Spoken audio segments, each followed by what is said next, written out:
Assalamualaikum everyone. How are you all doing? Hopefully very well. So in our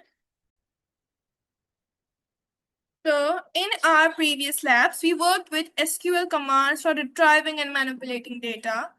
In lab number 5, we're going to focus on DDL, which is basically data definition language, which I had explained you in the first lab that we will be having four languages. Like first, I mean to say four retrieval processes, like firstly DDL, DML, TCL, and furthermore things like that. So it's basically DDL, which is used to create and modify the structure of database objects such as tables.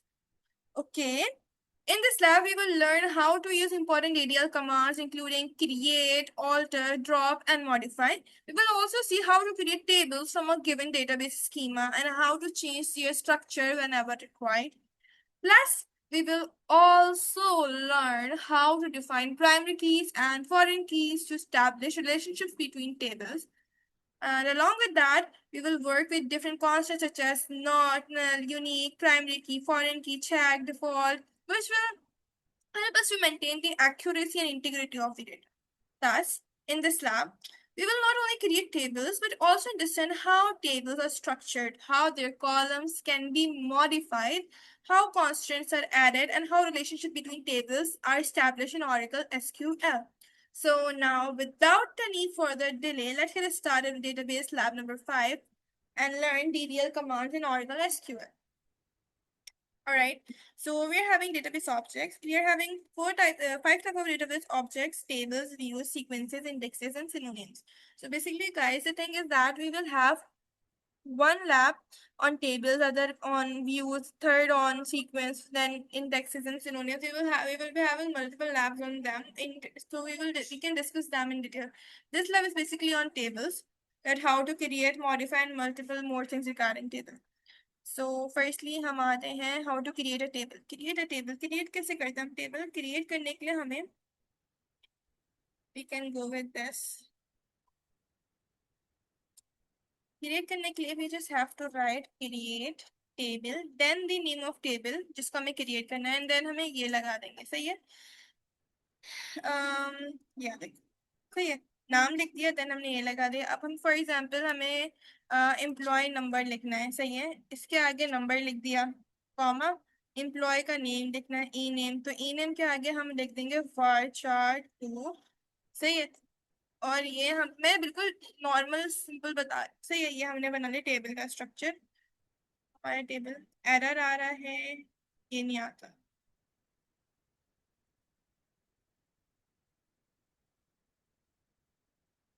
Okay आया और यहाँ पे हमारे पास इसके for example 12 दे देता है क्या let's execute that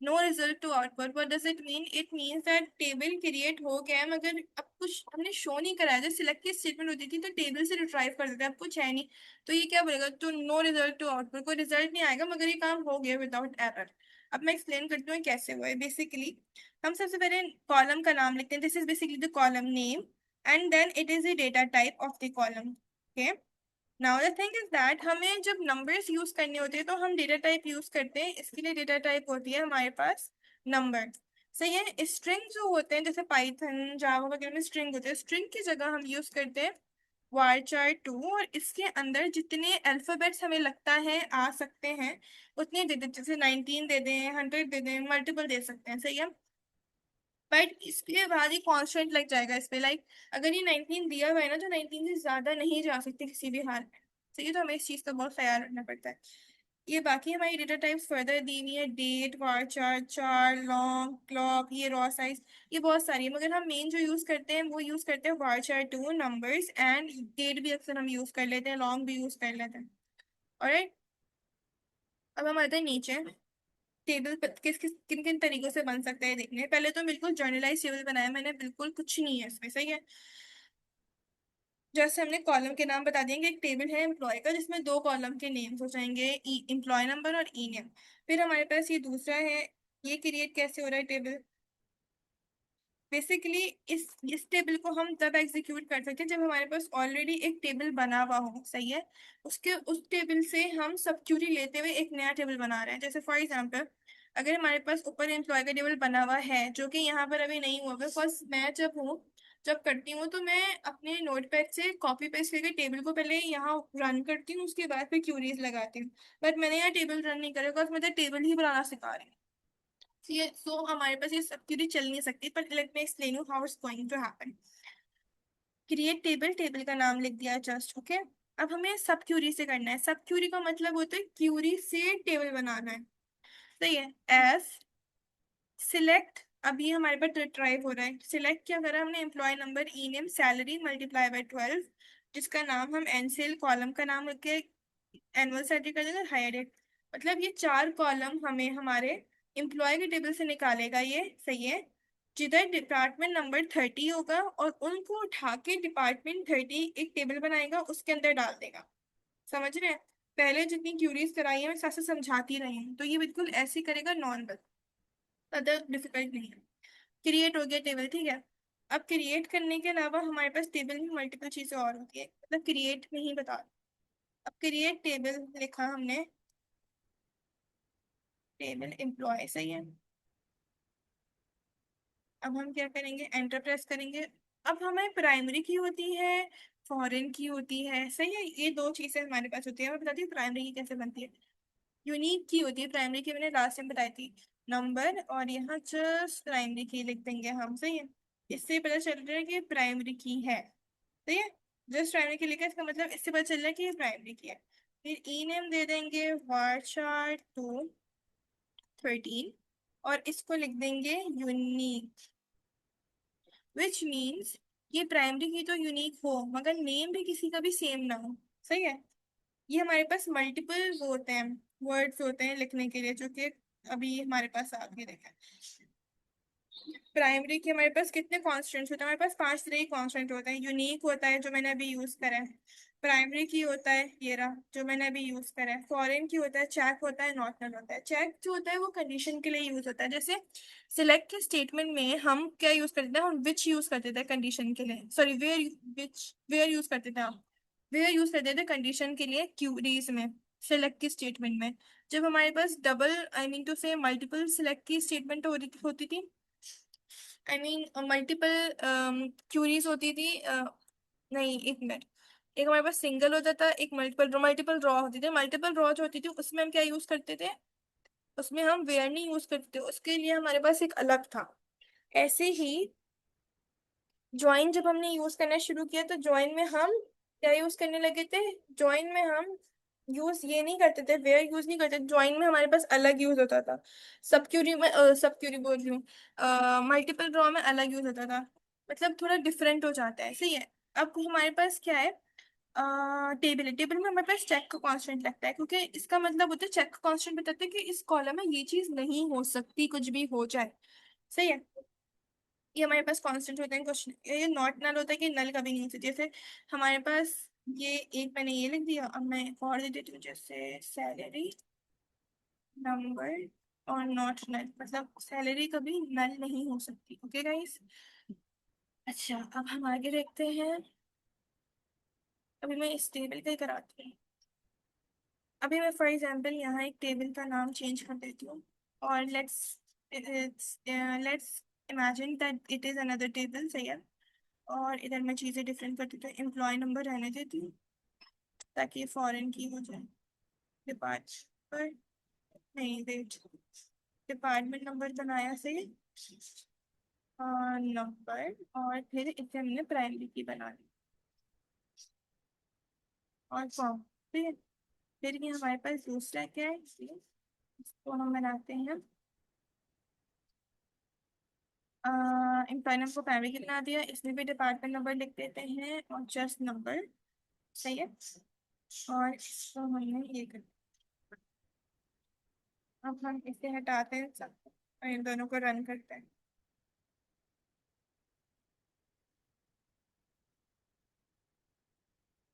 और यहाँ ये लास्ट में कभी कॉमन नहीं आता, लास्ट स्टेटमेंट में, सही है।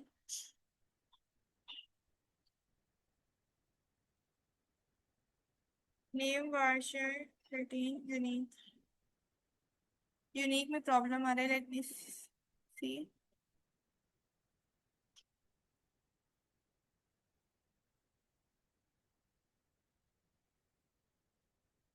अच्छा हाँ, आई रिमेम्बर दैट यूनिक जो होता है वो डायरेक्ट इधर नहीं आता, वो नीचे की तरफ नीचे आता है जब हम कॉन्स्टेंट लगा रहे होते हैं। खैर अब इस दोबारा करते हैं।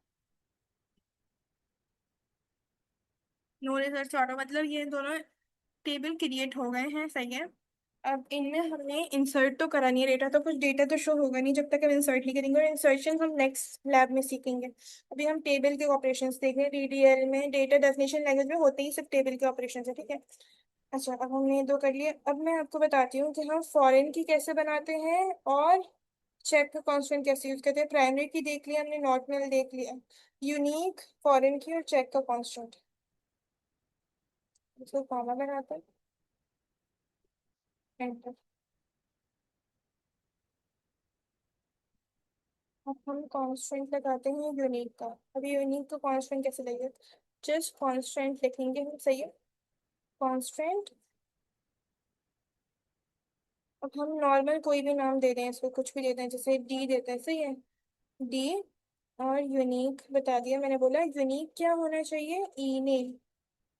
मैंने कांस्टेंट लगाया, मैंने बोला कभी हम, मैंने बोला हमेशा ई नेम जो है, एम्प्लॉय का नाम जो है वो यूनिक होना चाहिए, सही है, कभी भी सेम नहीं होगा, सही है। ऐसे करा मैंने। तो कभी भी मैं इंसर्ट जब करूंगी ना, दो जगह अली, ये दो जगह कोई और सेम नेम नहीं आ सकता, यूनिक हो जाएगा ये। फिर दूसरी चीज पे आते हैं हम।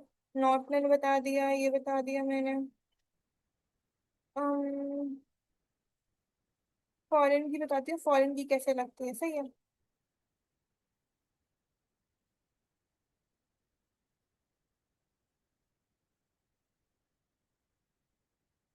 फॉरेन की कैसे लगाएंगे, हमने ये कॉन्स्टेंट करके ऐसे, और फॉरेन की लगेगी कैसे, कॉन्स्टेंट लिखेंगे। फॉरेन की कब लग सकती है, पहले तो मैं आपको ये बता दूं, फॉरेन की जब लगती है जब आपके पास कोई और टेबल हो और उस टेबल की प्राइमरी की हो कोई, और वो प्राइमरी की जो है वो आपकी टेबल की एक्स्ट्रा की हो, मतलब प्राइमरी की नहीं है। जैसे देखो, ये एम्प्लॉय नंबर जो है यहाँ पर है, यहाँ पर नहीं है, तो इधर की इधर कुछ नहीं हो सकती, मगर ये इसकी जो डिपार्टमेंट नंबर है वो यहाँ पर प्राइमरी की बन सकता है, सॉरी फॉरेन की बन सकता है, सही है। तो अब हम क्या करेंगे, कांस्टेंट बनाएंगे, कॉमा, और यहाँ कांस्टेंट करेंगे, कांस्टेंट फॉरेन की को ऐसे लिख देंगे। नॉर्मल ये हम अपनी मर्जी से कुछ भी कर सकते हैं, ठीक है। उसके बाद हम लिखेंगे फॉरेन की स्पेलिंग ठीक देते हैं, फॉरेन की, और फिर लिखेंगे फॉरेन की बेसिकली कौन सी है, तो डिपार्टमेंट नंबर है, तो डिपार्टमेंट नंबर लिख देंगे। उसके बाद रेफरेंसेस लिखेंगे, किसके टेबल से लेनी है, हमने तो डिपार्टमेंट के टेबल से लेनी है, डिपार्टमेंट नंबर। क्यों लिख रहे हैं हम ये डिपार्टमेंट और डिपार्टमेंट नंबर, क्योंकि हमारे पास डिपार्टमेंट का टेबल है और इससे हमने फॉरेन की ये वाली ली है, और हमारे टेबल में ये वाली की है, बट ये प्राइमरी की नहीं है, एक्स्ट्रा की है, सही है। मतलब एस सच दोनों टेबल में मैच हो रही है, that's what I am saying. Primary की के अलावा कोई ऐसी की जो यूनिकली थोड़ा बहुत आइडेंटिफाई करे और दूसरे टेबल में भी हो, वो फॉरेन की होती है, सही है, जो दोनों को लिंक करती है आपस में। तो मैंने ये लिख दिया, सही है, और मैंने इस पे ये लगाती हूँ।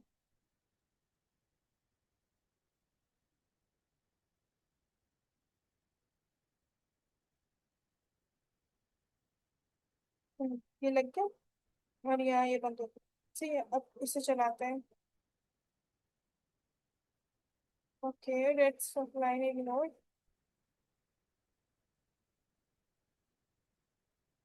कॉन्स्टेंट फॉरेन की रेफरेंसेस, हाँ स्पेलिंग गलत है, उसको स्पेलिंग यहाँ से कॉपी करते हैं।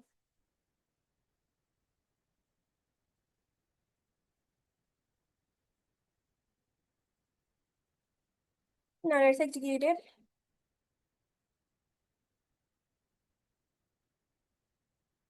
अच्छा एक काम करते हैं, इसका नाम चेंज करते हैं टेबल में, और ऑलरेडी वो रजिस्टर हो चुका था।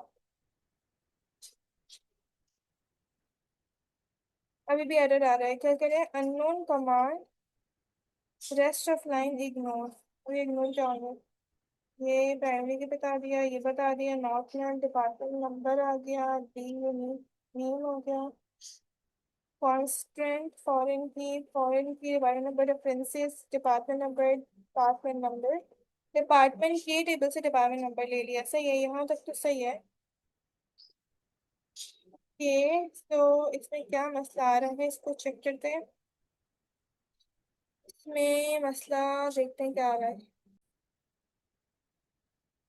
हाँ, इधर ये मसला हमारे पास एक आया था, वो मैंने हल कर दिया है। सही है। तो अब हमने एग्जीक्यूट करा तो नो रिजल्ट टू आउटपुट आई है, कॉज हमने कुछ इंसर्ट नहीं करा हुआ। फिर मैंने आपको इसमें ये बता दिया, इस तरीके से समझा दिया है कि हम कैसे बाकी सारे कॉन्स्टेंट्स लगाते हैं, नॉट नल भी, यूनिक भी, प्राइमरी भी, फॉरेन भी। अब चेक का कॉन्स्टेंट है जो कि हम नीचे से लगाएंगे। नीचे जो हमारे पास मल्टीपल लैब टास्क के टेबल दिए हुए हैं, एंड देन होम टास्क के दिए हुए हैं, इसमें से हम करेंगे एक कोई एक टेबल। उसमें मैं आपको चेक का दिखा दूंगी, जैसे इधर। अच्छा, डेट का भी दिखा सकती हूँ मैं, डेट का एक बताती हूँ पहले मैं। डेट का डायरेक्ट ही कर लेते हैं, जैसे हमने यहाँ डेट, हमारे पास एक वो है, डेट ऑफ ज्वाइनिंग। सही है, एक हमारे पास कॉलम है। अच्छा, उसमें डेट लिख देंगे अब, क्योंकि डेट हमारे पास क्या होगी, डेटा टाइप रेट भी। तो डेट जब आएगी तो डेट का डेटा टाइप आ जाएगी। ठीक है, एक ये चीज़ बतानी है मुझे। बाकी एम्प्लॉय नंबर, डेजिग्नेशन, ये सब नॉर्मल चीज़ है, ये हो जाएगा। अब स्टेटस है ये। अब यहाँ पर हमारे पास चेक का कॉन्स्टेंट लगेगा, बिकॉज ये कुछ डिफरेंट है हमारे पास। तो ये स्टेटस वाला जो है, मैं आप लोगों को करके दिखाती हूँ कैसे लगेगा। जैसे फॉरेन की है, फॉरेन की से ऊपर ऊपर कोशिश करें सारे चेक करके लग जाए। सही है। अब जो हमारे पास आखिरी रह गया है चेक का कॉन्स्टेंट, तो मैं बताती हूँ ये कैसे लगेगा। इसको बेसिकली हम ऐसे लगाएंगे, हमने जैसे बीटवीन वगैरह पढ़ लिया है, इनके ऑपरेटर्स वगैरह पढ़ लिए हैं, तो हम उन्हीं को यूज करते हुए लगाएंगे। जैसे कि अब यहाँ फॉर एग्जांपल मैं न्यू प्रोग्रेस वाला करती हूँ। सही है। तो हम कैसे करेंगे, पहले तो कांस्टेंट लिख देंगे, ये कांस्टेंट है ना, ये बता दिया हमने, तो कांस्टेंट लिख देंगे। कांस्टेंट के बाद कुछ भी ऐसी नाम दे देंगे, कुछ ऐसा नॉर्मल नाम देंगे जो जिससे आइडेंटिफाई कर ले अगर कोई और हो तो। ठीक है। फिर चेक लिखेंगे, कौन हम चेक का कांस्टेंट लगा रहे हैं। फिर लिख देंगे स्टेटस इन। स्टेटस इन क्यों लिख रहे हैं हम, क्योंकि ये स्टेटस है, और इन क्यों, क्योंकि लिस्ट के अंदर आ रही है, लिस्ट आ रही है। तो हमें गौर करना है कि हमें प्रीवियस लैब में जो पढ़ा है वो कैसे यहाँ पर लग रहा है। और ये हो गया सिर्फ प्रैक्टिस से। मैं जो लैब टास्क दी हूँ उसकी प्रैक्टिस करें, जीपीटी खोलें उससे सवाल निकालें उसकी प्रैक्टिस करें, ऐसे बहुत अच्छे से तैयार हो सकती है। सही है। खैर, स्टेटस इन हो गया। फिर हम आते हैं, न्यू लिख दो पहला। सही है। फिर कॉमा करो, कॉमा लगाएं, फिर दूसरा क्या है, इन प्रोग्रेस, प्रोग्रेस ये लिख दिया। फिर कॉमा लगाते हैं, और हमारे पास क्या है, कंप्लीट। और हमारा ये बंद कर देते हैं। सही है। और एक और बंद कर देते हैं, क्योंकि दो हमारे ब्रैकेट्स हो रहे थे, और यहाँ कॉमा लगा देते हैं। अच्छा, अब इस टेबल का नाम चेंज करते हैं, एंड देन एग्जीक्यूट करते हैं।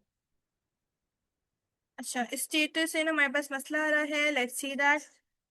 ओके, कांस्टेंट हमने लगाया है, यस, कांस्टेंट। ठीक है, check status in new in progress, invalid identifier आ रहा है।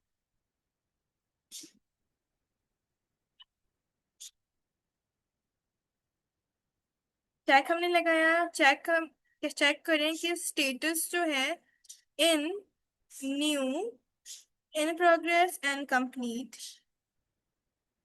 और ये दो कॉमास आ गए इसमें, और हमने फिर ये लगा लिया। अब हम एक काम करते हैं, इसको यहाँ से उठाते हैं, और इसको अपने टेबल में करते हैं। हम इसी टेबल में इतने एडिट्स कर रहे हैं, प्रॉब्लम हो गया है यस। पर इधर एक दफ़ा और ट्राई कर लेते हैं।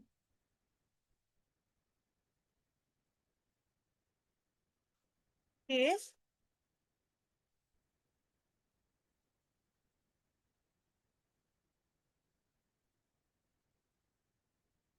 स्टेटस में मसला आ रहा है, चेक स्टेटस।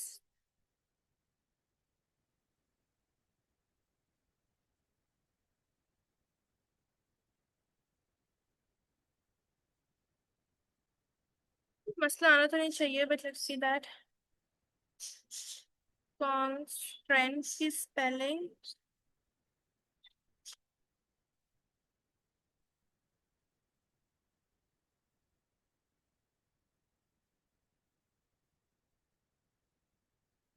अच्छा, एक काम करते हैं, इसका प्रॉपर टेबल बना लेते हैं। इसका मसला ये हल करते हैं, प्रॉपर टेबल में करते हैं। इसका टेबल बनाते हैं।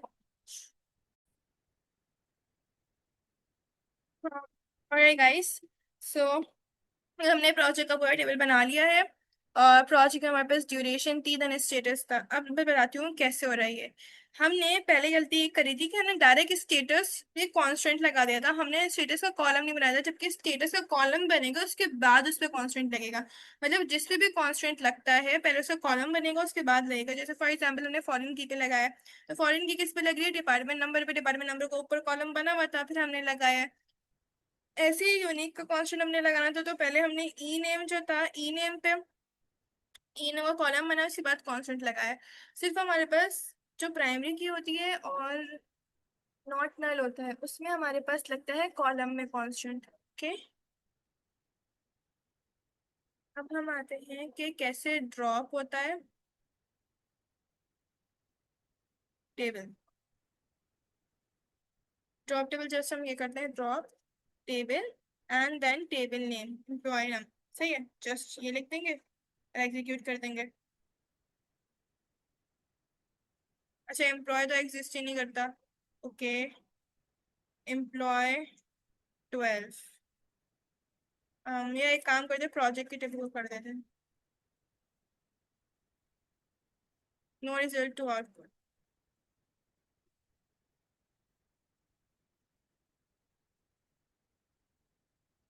अब एक काम करती हूँ, सिलेक्ट ऑल फ्रॉम। अब टेबल में कॉल करती हूँ कि कॉलम नजर आ जाए मुझे, कॉलम देखने के लिए। प्रोजेक्ट, अब ये नजर नहीं आएगा बिकॉज ये ड्रॉप हो गया table.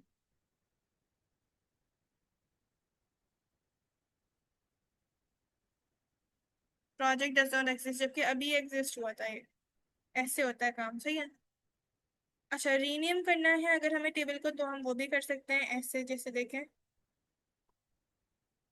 Rename depart depth to department. जैसे डेप्थ हमारे पास एक टेबल का नाम है, सही है, और डिपार्टमेंट हमें उसका नाम चेंज करना है, तो हम इस तरह से रीनेम कर सकते हैं। इसके अलावा हमारे पास ऑल्टर टेबल मॉडिफाई भी हो रहा होता है। वो कैसे होता है मैं बताती हूँ आप लोग। ये basically alter table department 30 modify ename varchar 15। अब मैं बताती हूँ कैसे हो रहा है। हमने ऑल्टर टेबल और टेबल का नाम लिख देंगे, सही है, उस पर मॉडिफाई लिख देंगे। मॉडिफाई के बाद हम एक कॉमन ब्रैकेट लगाएंगे और लिख देंगे जो भी हमें डेटा, जो भी हमें कॉलम का नाम चेंज करना है, या कोई मतलब जैसे हमें I mean to say that column add करना है, ठीक है, कॉलम कोई ऐड करना है, सही है। तो हमने ई नेम लिख दिया कि हमें ये ऐड करना है। फिर डेटा टाइप क्या है, 2 है। सॉरी, डेटा टाइप क्या है, वाई चार 2 है। और कितने लेटर्स का होगा, ये कितने अल्फाबेट्स का होगा, 15। तो ये बेसिकली ऐसे चलेगा। तो हमने कितनी चीजें पढ़ी, इसमें हमने 4 चीजें पढ़ी हैं डी डी एल में। क्रिएट करना, ड्रॉप करना, रीनेम करना, ऑल्टर करना। क्रिएट में हमने मल्टीपल चीजें पढ़ी हैं, जैसे कि varchar, नंबर्स, डेट। इन तीनों, ये तीनों डेटा टाइप्स हैं जो यूज होती हैं। varchar हमारे पास स्ट्रिंग्स की तरह यूज होता है, नंबर जो है वो इंटीजर की तरह यूज होता है, और डेट डेट जो है वो डेट के लिए यूज होती है। फिर हमने कॉन्स्टेंट्स पढ़े, 5 तरह के कॉन्स्टेंट्स थे। कौन कौन से थे गाइस?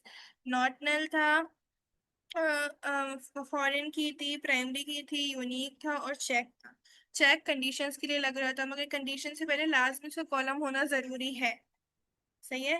जैसे इसका कॉलम है तो इस पे कांस्टेंट लगा है, और इसी कांस्टेंट को हमें समझ के करना होगा। कॉज लैब नंबर 3 जो प्रोबेबली मैंने कराई थी, उसमें मैंने ये चीज़ें बहुत डिटेल में बताई हैं कि इन कब यूज़ होता है, बिटवीन कब यूज़ होता है। तो टेबल की हमें देख के क्वेश्चन समझना है कि कौन सा ऑपरेटर कब यूज़ होता है, सही है। बाकी ड्रॉप करने के लिए drop table and then table का नाम। हमने टेबल देखने के लिए तो आप लोगों को पता ही होगा, रेडी होगी अभी सिलेक्ट की स्टेटमेंट। रीनेम करना है टेबल, तो हम रीनेम करेंगे टेबल, और फिर जिस नाम से रीनेम करना टेबल को, वो ना। कोई हमने कॉलम ऐड करना है टेबल बनाने के बाद, क्लास टेबल बनाने के बाद मॉडिफाई करना है, कोई कॉलम भूल गए वो ऐड करना है, तो ऑल्टर टेबल, टेबल का नाम, देन मॉडिफाई लिखेंगे, देन जिसको भी आपने ऐड करना है वो, उसका डेटा टाइप और कितनी लेंथ तक। सही है गाइस, सो होपफुली आप लोगों को बहुत अच्छी लगी हो ये वीडियो। अच्छा खैर, ये जो है मैं आप लोग को बता देती हूँ। ये आप लोग इसका स्क्रीनशॉट ले लें, मैं अभी रुकी भी हूँ।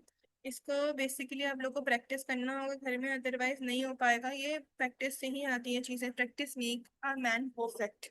आप लोग ने सुना ही होगा कोर्स। तो इसका स्क्रीनशॉट ले लें, ये सब टेबल्स बनाने हैं आप लोगों ने, सही है। इसके अलावा ये जो है, इसका भी ले लें। इसको भी आपने प्रैक्टिस करनी है। जब तक आप प्रैक्टिस नहीं करें तब तक आपका अच्छे से हो नहीं सकता, तो लाजमी सबकी प्रैक्टिस करनी है। बाकी मैं डिस्क्रिप्शन में भी चीज़ें ऐड ऑन कर दूंगी, वैसे तो यहीं से स्क्रीनशॉट ले लें और बना लें।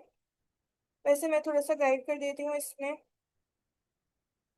जैसे कि टेबल है एम्प्लॉय का, तो क्रिएट करा टेबल का नाम, सॉरी टेबल, और फिर एम्प्लॉय का लिख दिया, ठीक है। फिर हमने ब्रैकेट डाल दिया, फिर हमने पहला क्या है, एम्प्लॉय नंबर। एम्प्लॉय नंबर, तो एम्प्लॉय नंबर क्या है, नंबर होगा हमारे पास। अच्छा, एग्जाम्पल उन्होंने खुद भी दी है 6712, इसका मतलब नंबर है। जबकि अगर यहाँ देखें तो T902 है, तो इसका मतलब ये वार्चर होगा, नंबर नहीं होगा, बस नंबर में टी तो आता नहीं है। ठीक है, नंबर हुआ। नंबर होने के बाद फिर हमने, उसके बाद हमने डेजिग्नेशन ली। डेजिग्नेशन जो है उसमें हमने varchar 2 दे दिया। सही है, उसके बाद जितनी भी हमें चाहिए हो वो कर लिया, सही है। ऐसे ही हम आगे बढ़े क्वालिफिकेशंस पे। क्वालिफिकेशंस पे हमारे पास क्या होगी, varchar हो जाएगी।